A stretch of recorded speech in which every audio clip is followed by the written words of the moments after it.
오늘은 이런 이야기로 시작해보려고 합니다. 내 아이 사회성이 걱정돼요. 안녕하세요. 미소 치료하는 남자의 유튜브 인턴. 하지만 마음 공부 경력은 30회를 훌쩍 넘겨버린 우주 최강 심리 전문가 지창입니다.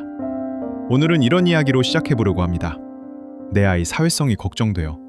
친구들이랑 잘 못 어울리는 것 같아요.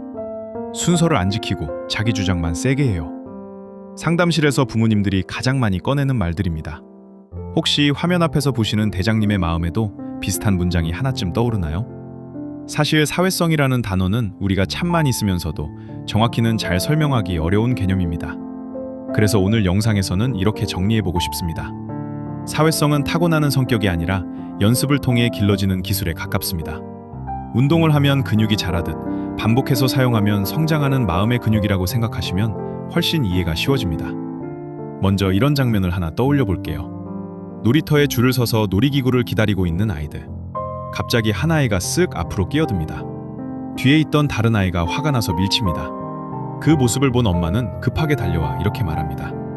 너 왜 자꾸 새치기 해? 그렇게 하면 친구들이 너 안 좋아해. 너도 맞아. 밀면 어떡해? 서로 사이좋게 지내라고 했지. 이 장면에서 어른의 마음은 분명 이겁니다. 너희 둘 다 상처받지 말고 좀 더 현명하게 행동했으면 좋겠다. 그런데 정작 아이 입장에서 들어보면 이 말은 이렇게 들릴 수 있습니다. 나는 또 혼났다. 내가 뭘 잘못한 거지? 앞으로는 그냥 아무 말도 하지 말아야겠다. 즉 사회성을 가르치려다가 위축이라는 부작용을 만들기도 합니다. 여기서 중요한 질문이 하나 생깁니다. 아이의 사회성을 키우고 싶은데 혼내지 않고 상처 주지 않고 어떻게 도와줄 수 있을까요? 여기서 저는 하나의 비유를 자주 씁니다. 사회성은 제2 외국어와 같습니다. 한국어만 쓰고 살던 아이에게 갑자기 영어로 말해보라고 하면 입이 잘 안 열리듯이 혼자서만 생각하던 아이에게 갑자기 친구와 사이좋게 지내라고 해도 몸과 마음이 동시에 움직이기가 어렵습니다. 말하기를 연습하는 시간이 필요하고 실수해도 괜찮은 안전한 공간이 필요합니다. 이때 등장하는 것이 바로 심리, 사회성, 미술 치료가 이루어지는 연습장입니다. 그렇다면 이 연습장, 상담실 안에서는 어떤 일이 일어날까요? 우선 아이는 평가받지 않는 자리를 경험합니다. 너 왜 그랬어가 아니라 그때 네 마음은 어땠어? 라고 묻는 자리. 그건 하면 안 돼가 아니라 그렇게 했을 때 친구는 어떻게 느꼈을까? 라고 함께 상상해보는 시간. 이 차이는 아주 작아 보이지만 아이의 마음에서는 큰 차이로 다가옵니다. 혼나는 자리가 아니라 배우는 자리, 판결받는 시간이 아니라 연습하는 시간. 그래서 아이들은 조금씩 마음의 경계를 내려놓기 시작합니다. 이제 미술의 역할을 슬쩍 끼워 넣어볼까요? 어른들은 보통 말을 먼저 떠올립니다. 그렇게 하면 안 돼. 다음에는 이렇게 해. 하지만 아이의 마음은 말보다 더 빠르게, 더 강하게 이미지로 반응합니다. 그래서 미술 치료에서는 이야기와 함께 색깔, 선, 모양을 사용합니다.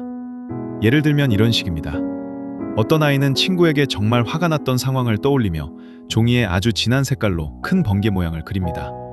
그림이 끝난 뒤에 지창 같은 치료자가 조용히 질문합니다. 이 번개는 누구 마음이야? 번개가 떨어질 때 그 친구는 어떤 표정을 하고 있을까? 번개 뒤에는 어떤 날씨가 오면 좋겠어? 이 질문만으로도 아이의 머릿속에서는 관계에 대한 새로운 시뮬레이션이 시작됩니다. 내가 화가 날 때 친구는 이렇게 느낄 수 있구나. 번개 말고 다른 방법도 있겠네? 이 과정은 사회성을 머리로만 아는 상태에서 몸으로 기억하는 상태로 옮겨가는 작업입니다. 그렇다면 대장님께 작은 연습 과제를 하나만 드리고 싶습니다. 첫 번째는 아이의 행동보다 상황을 먼저 묻는 연습입니다. 왜 그랬어? 대신에 그때 어떤 일이 있었는지 처음부터 들려줄래? 라고 천천히 요청해보는 겁니다. 자기 행동을 이야기로 풀어내는 능력은 사회성의 중요한 토대가 됩니다. 두 번째는 감정에 이름 붙이기를 도와주는 연습입니다. 그냥 떼쓰는 거야 라고 단정짓기보다 혹시 속상했어? 아니면 억울했어? 처럼 감정의 단어를 골라볼 수 있게 도와주세요. 아이 머릿속에 감정의 단어가 많아질수록 사회적인 상황에서 선택할 수 있는 행동도 늘어납니다. 셋째는 실수해도 다시 연습할 수 있다는 메시지를 분명하게 전해주는 겁니다. 오늘은 친구랑 좀 서툴렀던 날이네? 그래도 다음에 다시 연습해보자. 이 인식이 바뀌어야 아이도 용기를 내어 다시 친구에게 말을 걸어볼 수 있습니다. 지금까지 이야기를 조금 정리해볼게요. 사회성은 타고나는 성격이 아니라 연습으로 길러지는 마음의 기술입니다. 판결이 내려지는 재판장이 아니라 실수해도 다시 시도할 수 있는 연습장이 필요합니다. 심리상담실과 미술치료실은 바로 그런 연습장이 될 수 있습니다. 그리고 집에서도 조금만 말의 방향을 바꾸어 보면 아이의 사회성 연습을 충분히 도와줄 수 있습니다.